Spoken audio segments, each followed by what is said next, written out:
Welcome to J.R. Hendrick Texan Console. Stay tuned as Jimmy reads this current adventure story. Here we go. December 21st passed by quietly. On December 22nd at 3:35 j.m., J.R. wakes up early in his room. Today he planned to take Bandit for a morning ride and then meet Ken at 11 to begin their festivities. While J.R. was hurt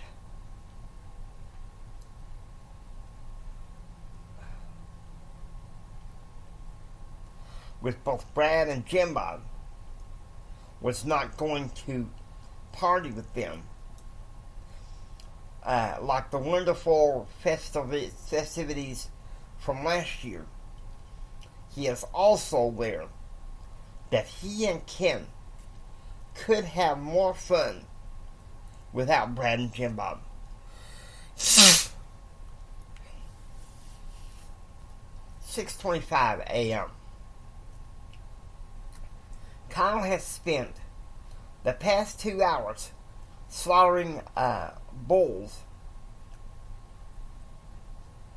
to take to the butcher. 7:05 a.m. J.R. is having breakfast with his grandmother. "So you're picking up Ken at 11, Elizabeth said.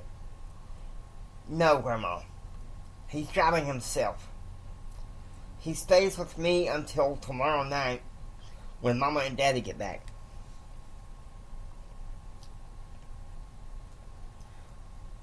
"Then let's do and say we didn't.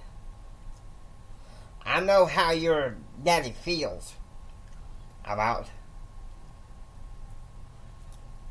who's partying around here with your friends, but it's a double standard if he allows Kyle to do it. Your granddad would be fit to be tied, and besides, this is still my ranch." 8:20 a.m.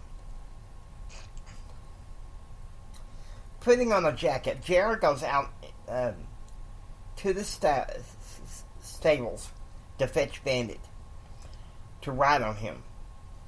His grandmother is watching CBS Morning News in the den. She had been cursing Ted Kennedy. 8:40 a.m. Jim and Claude had finished working out in the exercise room in the house in Gainesville when the servants have already packed their bags. In 15 minutes, they would be taking the 54-minute drive to DFW Airport to take off in the Sanders private jet for Washington, D.C. 9 a.m. J.R. walks into the ranch to find his grandmother watching a morning celebrity show. He goes upstairs to his bedroom to relax. He takes out his yellow tape player from the Texas State Library and begins listening to some of Jim Bob's ambient music in a rapid backwards way. Random backwards speech. 9:30 a.m. Jim and Betsy, Claude and Becky, and Greg and Norma Sanders leave for DFW Airport. 10:30 a.m. The Hendrick party boards the Sanders jet, which would take off at 11:03 Central for its nearly 4-hour trip to Washington, D.C. There, They would host a dinner party at Georgetown, and the next day Jim would go and visit President Clinton. After the visit with President Clinton, they would have a lunch and then fly back to Midland. 11:03 a.m.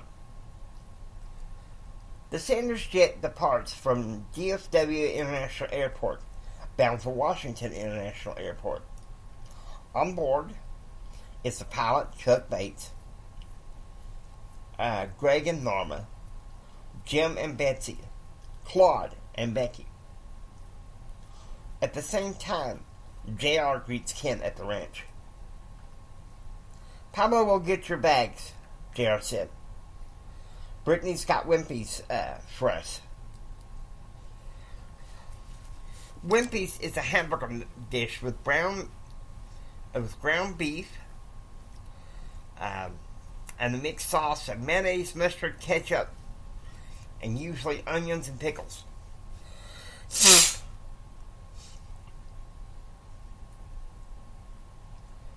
"Then we can play 10,000 and go swimming," Ken said. 12 p.m. Jerry and Ken are in the kitchen table, playing 10,000. So far, Ken is winning 10,000 to nothing. Gerald learned that Christine would be back home Friday morning, and then they would fly off to Dallas Friday afternoon. 4:20 p.m. Eastern. The Hendrick party arrives at Jim's estate in Georgetown, Washington, D.C.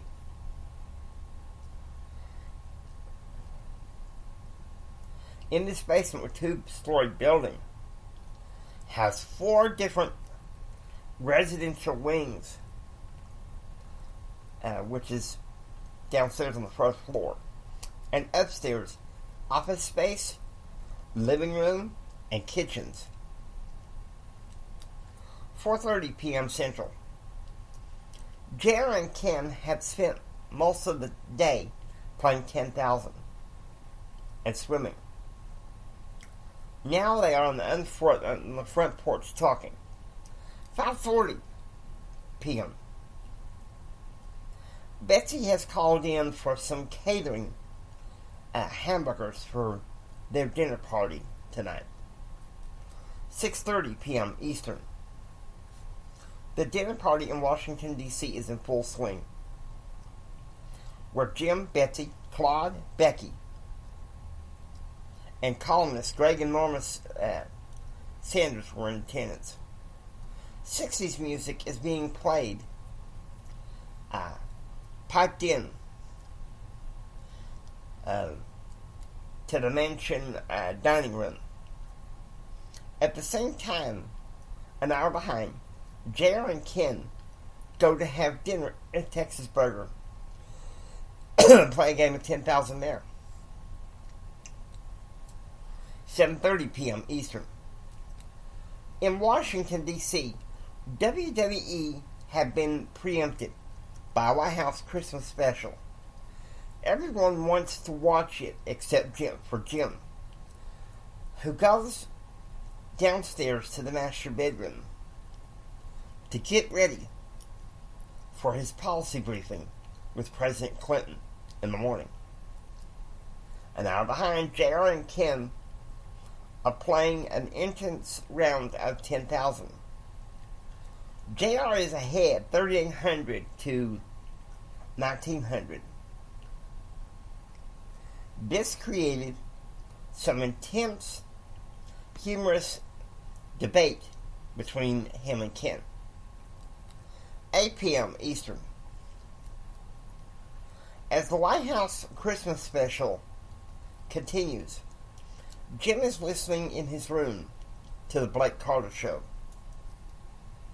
Ever notice how Bill Clinton in the White House could give jobs to old friends and strangers almost like candy even though he would deny it. Sure, he signed NAFTA, and I admit this along with the Religious Freedom Restoration Act. But most of the legislation has been far left, unfortunately. I'm asking for smart conservatives and libertarians next year to run, like Carter said. 7:15 p.m. Eastern. Back at the ranch, JR pours him and Ken some Dr. Peppers. His grandmother is upstairs watching a country Christmas special. 8:34 p.m. Eastern. In what was to be his new home office in Washington, D.C., Jim is sipping on some brandy. The White House Christmas special is still on TV.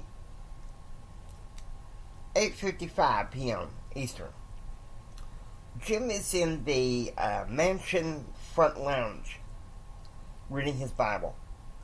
The White House special is still on TV. So he is getting all set up for his meeting with President Clinton tomorrow morning.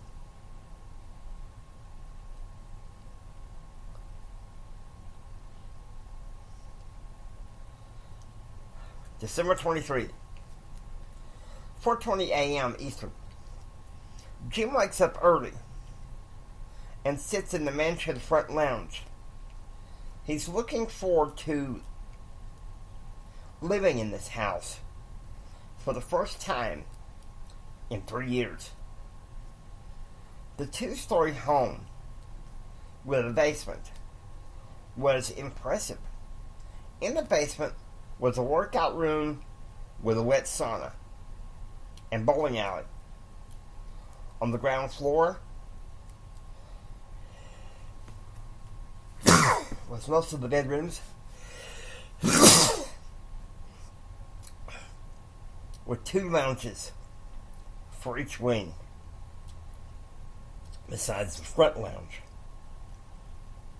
At the main east entrance of the building,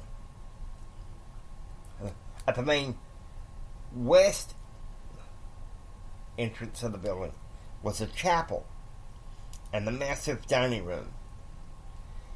Toward the eastern end were the home offices for Jim and his support staff. There was also a game room with air hockey and shuffleboards.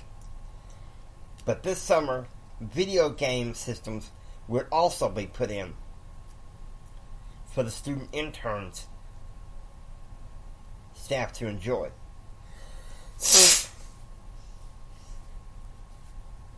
The second floor would have 2 kitchens, a reception dining area, at least 4 offices with computers, a library, and a living room. This was where the interns would often meet for their daily jobs. He goes downstairs and asks the night servant, Carmen, to fix him some baking soda with water. 9 a.m. Eastern. Jim is greeted warmly by Bill Clinton in the Oval Office. Have you decided? Clinton asked. No, I want to discuss things with my wife, Jim said. Well, that's good, Clinton said. Take your hat off? Oh, I'm sorry. Sitting in the White House with my hat on, Jim said, taking off his cowboy hat. I can't have you doing press releases and